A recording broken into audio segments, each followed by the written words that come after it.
Hello everyone, this is OG Star Wars, your Legends girl, trying to make it in this canon world, and welcome again to my channel. And today I am going to discuss something interesting about from Screen Rant, and this is from Krishan Baker. And basically what this person, this writer, journalist for Screen Rant is saying is the Rise of Skywalker shows Star Wars old EU would have been a terrible movie. So they say old EU. Well, there's a ton of information in the old EU, ton of games, novels, comics, and so they're not very specific about that, but maybe they are. We'll get into this. And mind you, they are gonna say some things that we have already proven so about, you know, the EU expanded universe not being canon. And here I'm gonna display, you know, the canon hierarchy. So we have G canon for the movies, T canon, which Filoni was given because he didn't want his cartoon show to be a part of the EU, even though it is a part of the EU. It's not in the G canon, it's not in the movie canon. Then the C canon, so basically continuity canon for all the movies, the games, and then we have the S and the N, which basically means, you know, either they're non-canon whatsoever or they are partially canon, and so they're kind of in that gray area of it making sense to the movies and not making sense to the movies. So let's go ahead and take a look at what Screen Rant Krishan Baker has to say, and the evidence that they're gonna he or she's gonna prove with why the EU would not make a good sequel trilogy, and then we'll expand a little bit more on my thoughts of that as well. All right. So, The Rise of Skywalker used several tropes common to Star Wars expanded universe, providing once and for all the EU wouldn't work on screen.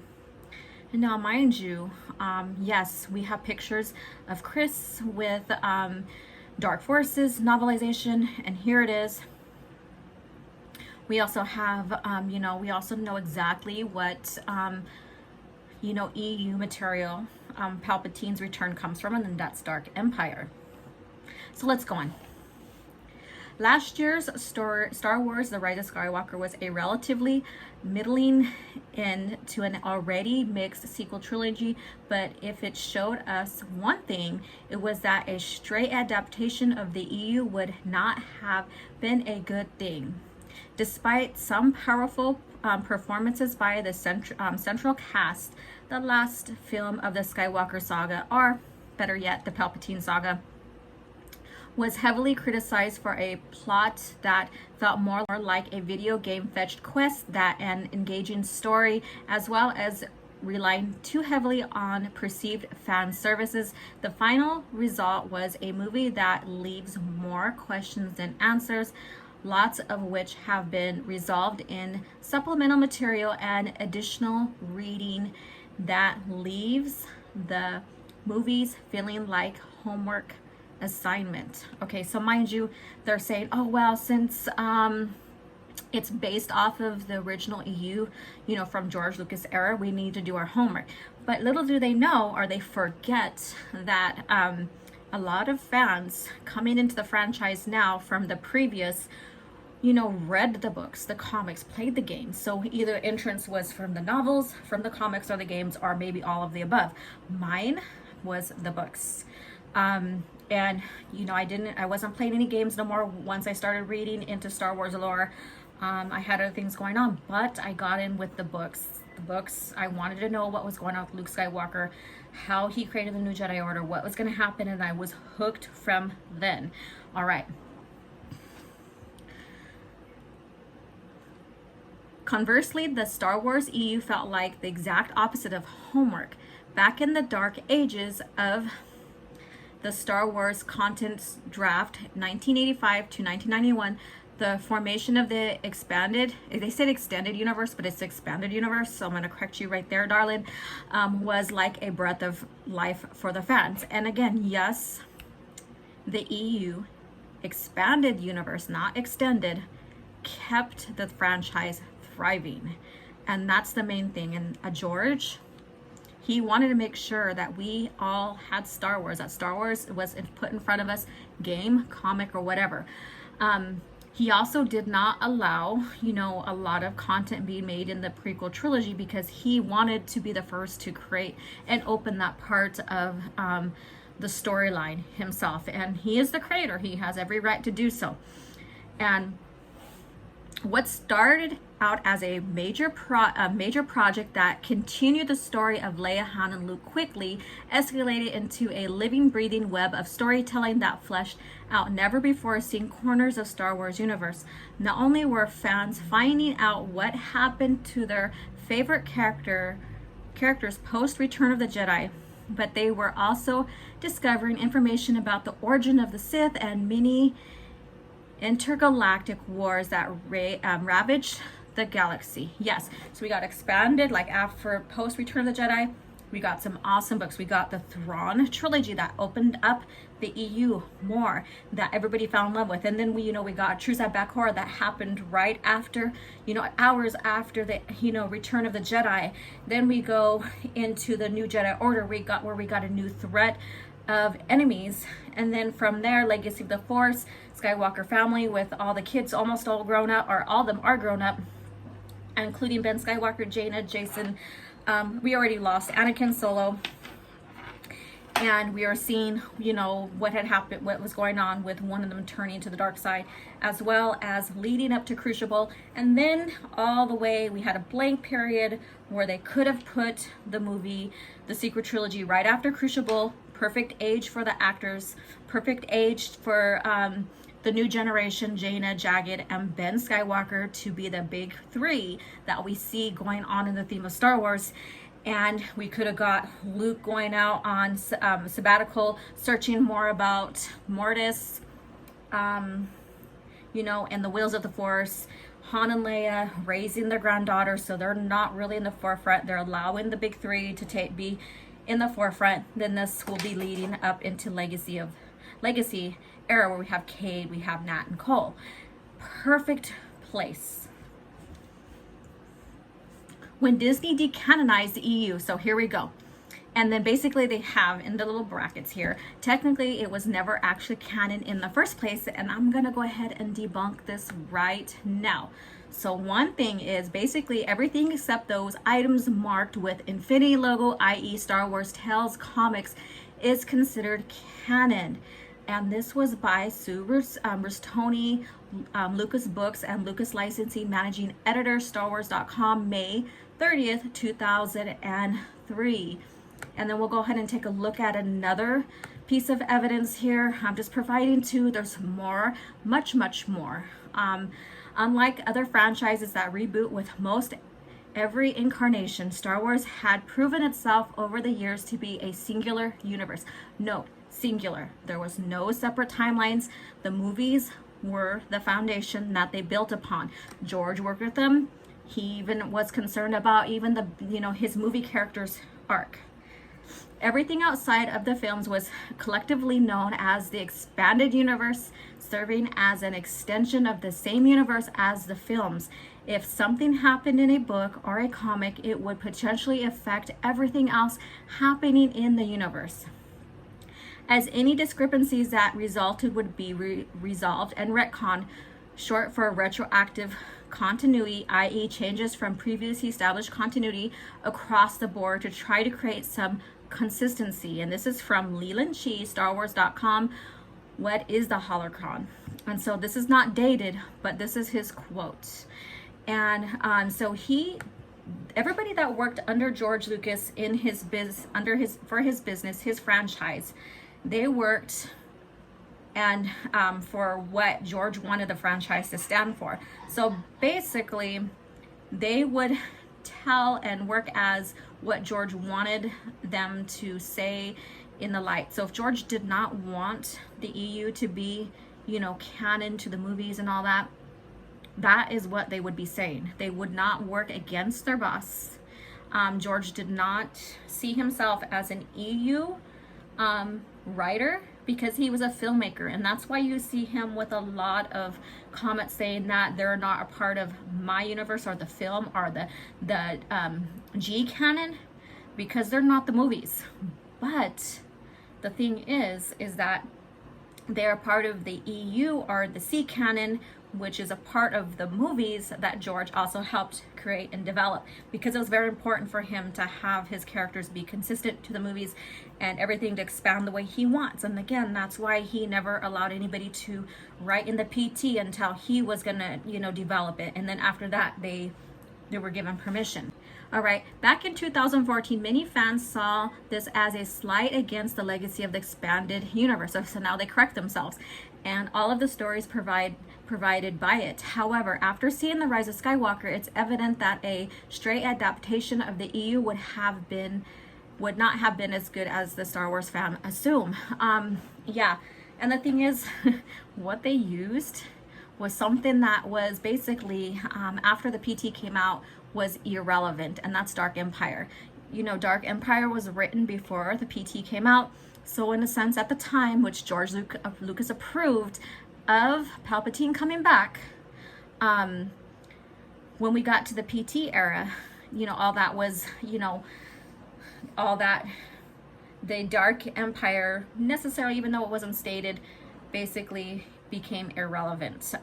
It didn't quite fit. It made sense in a way, but so there was still a huge problem with that. So again, I think that with whatever plan, and we all know that Kennedy and Ryan and JJ and the creators of the sequel trilogy did not have a plan whatsoever with the movies. So they just grasped for something, and they wanted Palpatine back, obviously.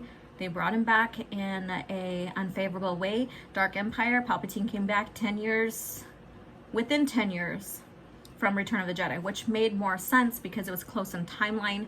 And in here, this is about 30 years, which does not make sense because you have this big, huge time gap. So they took something that fans were kind of like, about, not too privy about, and they made it worse. And so I digress. For starters, one of the major problems that with the Rise of Skywalker was just how hard the movie leaned into the expected fans' conventions. With the mixed reception of The Last Jedi's subversive narrative and challenging character writing, a vocal faction of the fan base demanded a return to the form for Disney Star Wars film, rather than stick to the guns and go with another equally challenging film. Something Colin Trevorrow's original episode 9 script attempted to do, Disney and J.J. Abrams instead doubled down on fan service to widen the movie's appeal. As a fan of Star Wars, I never asked or never requested for Dark Empire to be rehashed. They basically didn't have anything planned, and they used elements from Dark Empire, which is not a fan favorite, even elements from Legacy Comics, which I do have a video on that as well, so please check it out. And then also from Dark Forces. So Dark Forces is a part of Thrawn trilogy, so that was well liked. And then Legacy 2 was well liked. The only thing that's not well liked is Palpatine's return. And even if they did not grasp onto Dark Empire and still brought him back in any other manner, I think this would be met with not favorable reactions from the fans, because Dark Empire wasn't either. So, all right. However, a lot of the movie's fan service is merely plot device repurposed from the EU, such as Palpatine's return and his usage of cloning. Yes, we already went through that. While there are several plot elements in the sequel trilogy that are borrowed from the EU, The Rise of Skywalker leans into it the heaviest. By simply reusing these plot points on screen, audience can see just how implausible some of the writing of the EU truly was. And they took something that was not a fan favorite. If they would have done the Thrawn trilogy, that would have been well received. The expanded universe lasted for over 20 years, and in that time, fans got to experience a lot of great material, but also a lot of ridiculous and unnecessary material as well. I think there's a lot more great material than there is that is not so great. Again, they don't understand the EU, so they grabbed whatever they thought. Maybe because George approved Dark Empire and Palpatine coming back, maybe that's why they used it, right? Of course, in the format of a constantly expanding literary universe, that kind of absurdity is given a pass. For every story about Chewbacca running into Indiana Jones, the EU gave us a classic titles like Heir to the Empire and the Jedi Academy series. As a whole, it's difficult to call the entirety of the expanded universe objectively good or bad, just expansive. It's easier to sift through the bad when there's a wealth of content to plumb through, and there's a chance you might stumble upon a diamond. So this person's saying it's all bad and that there's only diamonds in there. You just have to dig in there. And I will say no. A lot of it is really good storytelling. You know, we got all the way, there's like 25 centuries of 25,000 years of lore. And I believe, like, for myself, that I think 85% of it is really, really good. And then they're also ignoring the fact that there is the infinities and the N canon and the S canon material that is not really tied into the lore. And so they're pulling from that. Again, because Chewbacca running into Indiana Jones, that's a what if tale. And what if tales are just that. They're not a part of the canon. They're not a part of the lore. They're just something fun to read. However, as Star Wars: The Rise of Skywalker showed us, the kind of storytelling that was prevalent in the expanded universe worked because of the medium that the EU was being told in. And even though it was a difficult choice, Disney made the right choice in not adapting the expanded universe into the new canon and starting over from the ground up instead. And I will go from here. Everything was well planned out for the expanded universe. George and his employees, you know, his licensing, everything, they did a pretty good job. They did. And again, there's a lot more good than there is bad. The consistency was really, really well kept. And I will still say this, it was really well kept until Filoni. And you know, so I have my ideas about him and how he lied about some things with George, and how much George has been involved, but I'm not going to sit here and discuss that right now. And there's a great way to keep the EU and expand off the franchise and keeping everything intact. And I said that in the beginning of this video, is having the ST after Crucible. And I think there's other few people that might agree with me that really love and adore the EU. And then they can up the sales on the EU again. And then those areas that need to be expanded on more, you know, that has like little, you know, breaks in the timeline between Crucible and Legacy, we get Jaina's story. And then, you know, like the stuff between the Old Republic and the PT movies and stuff, where there's a little time frame right there that's not really written in, we can expand right there. Then there's also places, even in post Return of the Jedi, that could be expanded on as well. We have individual character stories that could be expanded on during that time frame. So there's a lot of possibilities, and it's a shame that they didn't keep it. And the first time that I noticed and realized that they got rid of the EU, I just disconnected from Star Wars. I did have a little inkling of hope, watched The Force Awakens and realized it's a New Hope 2.0, and I lost interest. Seeing Luke Skywalker's character regress and being destroyed, I was done. Because Luke Skywalker was the reason why I got into the EU. Luke Skywalker's arc, Luke Skywalker himself, is the sole character that got me into Star Wars, because I wanted to see what happened next. When Anakin came along, when his story started expanding, yes, I was interested in the PT as well. So I started going in that direction as well, and reading and learning and expanding. And George's company himself and his franchise, his company, was brilliant, you know, with such a vast lore in a fantasy that, you know, hardly any other company has done. Usually every movie is rebooting itself and creating new stories. Star Wars was never that. So thank you so much. I know this is a kind of a long video. Thank you for watching it all the way through. You know, if you want to share what you feel about this article and the EU, share below in the comments. Again, you know, check out my channel, become a member. I would appreciate all your support. You guys are the reason why I'm still here as a channel going over George Lucas era of Star Wars. You guys make it possible with your interest, and thank you so much. May the Force be with you.